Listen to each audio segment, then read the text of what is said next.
a narrative that you get from poor people often, or people that are lower middle class, that are against the concept of socialism because they equate it with people that want a free ride. That's right. They equate it with people that don't want to work hard.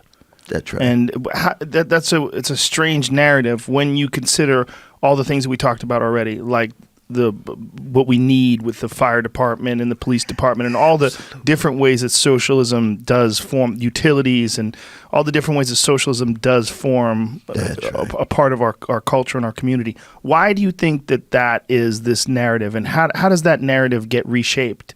Because that narrative of that the only reason why people want socialism is because they want a free ride. Right. Oh, that's a wonderful question, brother. One is that we had to listen very closely to our right-wing brothers and sisters and conservatives and middlers, because oftentimes, they're human beings like anybody else, and they've had their own arguments. I don't think they have strong ones, but they have their own arguments. So the first thing you'd say about that is, what makes you think that the well-to-do don't have free rides? What is inheriting wealth all about? Well, inheriting wealth is free ride. Absolutely. That's all it is. What is the connections of getting into the prep schools and the Ivy League schools and so forth? Even though they work, it's still a kind of free ride. Yes. So if they're preoccupied with this issue of being free ride, we tell them, let's make sure that people do work hard. Yes. And sacrifice, and therefore in some way deserve what they have. Now, if just based on that principle, the upper echelons of American society would be indicted. Yes. Deeply indicted. And it's not a matter of hating the rich, because I don't believe in hating anybody individually. I hate greed. Yes. I hate injustice. I hate white supremacy. I hate anti-Jewish prejudice. I hate anti-Palestinian prejudice. I hate patriarchy and so forth. But the human beings where these ideologies filter through are still human beings. Yes. You see what I mean?